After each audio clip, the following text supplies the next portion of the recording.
Welcome back, Commander. In this video, we'll be looking at the vehicles within the Mass Effect universe and asking the question, should they come back for the next Mass Effect game?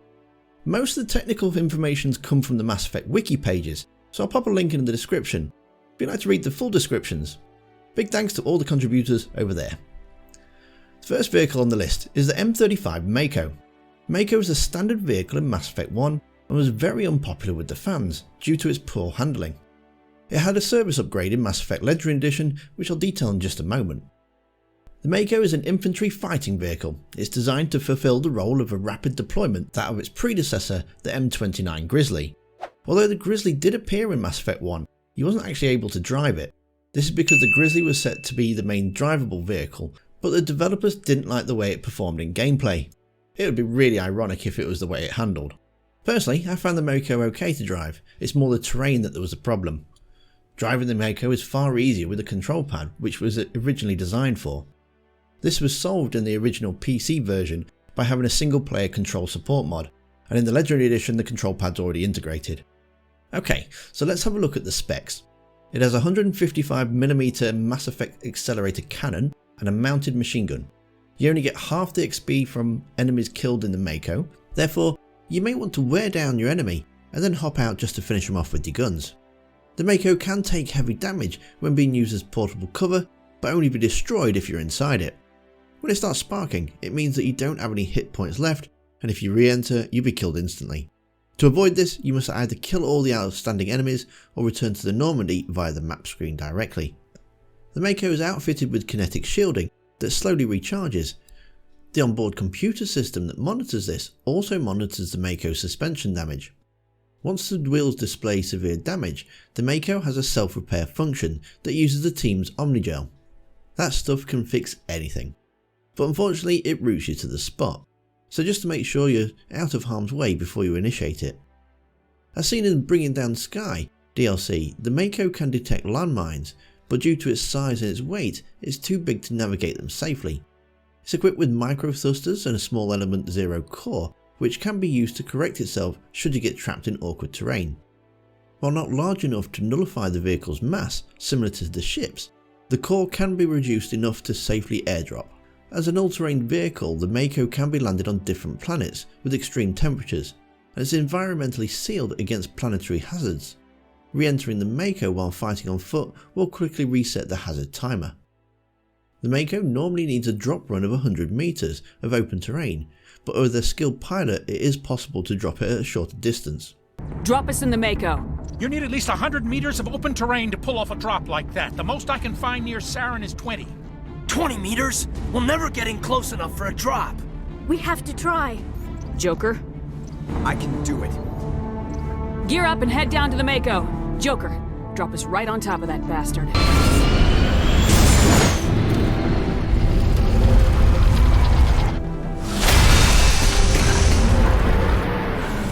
The Mass Effect Legendary Edition gave the Mako a service upgrade, improving the handling, making control easier, and although they did leave in the original design so you could switch it over if you prefer, and provided a handy boost feature too. Both of these appear to be a hit, and although I don't have an issue with the Mako before, I do prefer the upgraded version. For Mass Effect 2, the game was more focused on story, with planets being more self-contained hub worlds, and with no reason to go exploring, there's no reason for transportation.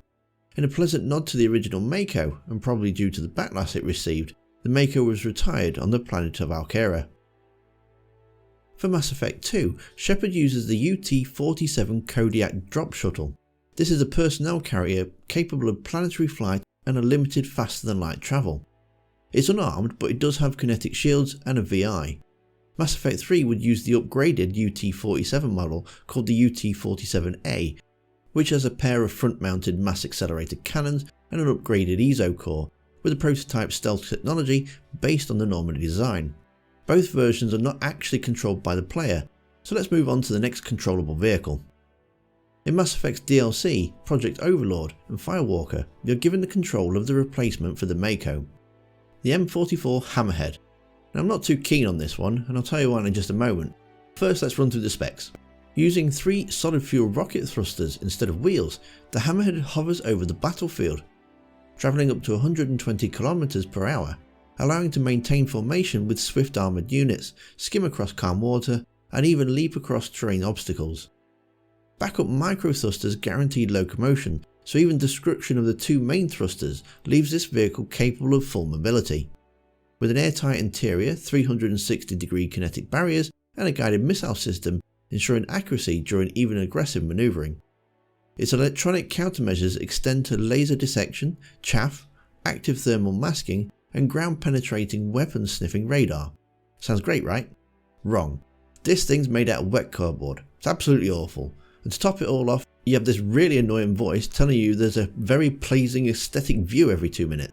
Geographic conditions indicate an aesthetically pleasing view nearby. Organic life forms may wish to take note. I'll be the judge of that. If it had the Mako's armour and learned how to keep quiet, it would actually be a nice ride. As it is, it's just more than a hassle than it's worth. Steve Cortez will let you know that its armour was being improved when the Reapers hit, hence that's the reason it doesn't appear in Mass Effect 3. Before we move on to Mass Effect 3, just a quick shout out to the taxi. This nipper little sky car is the XM3 and can be found on most planets you visit. Normally you don't actually get to fly these vehicles as they're just used for rapid transport and to get to and from mission objectives. However, during the lay of the Shadow Broker, Shepard will actually use one to chase down Tela Vesar, the rogue Spectre. It can travel around 7 kilometers in about 10 minutes and is propelled by Mass Effect filled propulsion. Oh, and it also doesn't have any weapons or armour. She's got reinforcements! What kind of guns does this thing have? It's a taxi, it has a fare meter. Wonderful. In Mass Effect 3, most vehicles are piloted by other people. The UT-47A is seen quite a bit, and the Mako also makes a reappearance. However, they're both not used by the player. That doesn't mean you don't actually get to pilot anything. By aiming at the cockpit of the Atlas, Shepard can throw the pilot out and take it over. This hulking beast of a machine is equipped with a guided missile launcher, mass accelerator cannon. Get too close and it can actually attack you with its claw arm.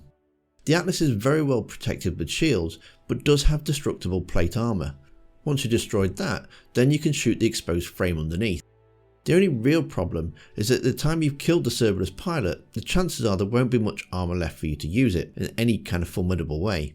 A top tip here is to keep a Cerberus engineers alive, as they won't realise that Shepard's inside, and sometimes they'll actually repair the Atlas. The Triton resembles an Atlas mech and is armed with a rocket launcher and a mass accelerator cannon for ground combat situations, but it's also capable of underwater exploration, making it the perfect vehicle for finding the Leviathan. In the Leviathan DLC, while underwater it can launch flares and it has emergency boosters on its back for rapid ascent to the surface. It appears capable of handling depths up to 3,276 meters of water at a pressure at nearly 4,500 Earth atmospheres. However, at this depth the suit does begin to buckle under the strain, and I must admit you do get a sense of claustrophobia when you're playing this section of the game, and I'm actually okay with enclosed spaces. Our final vehicle is the ND1 Nomad. This is an all-terrain scout vehicle similar to the Mako, but with much improved handling. The major flaw with this vehicle is it doesn't have any weapons.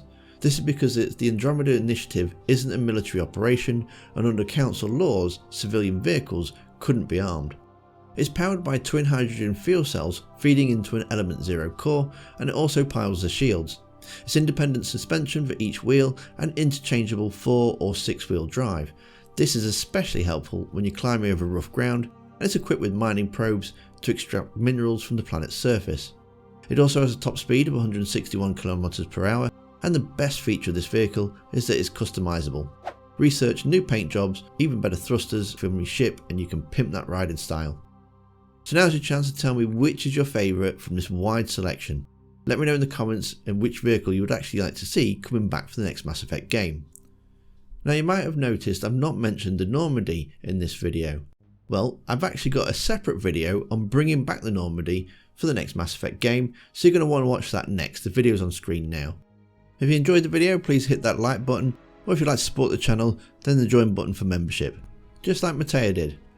Big thanks to her, the supporters, and you for watching, and I'll see you next time. Commander.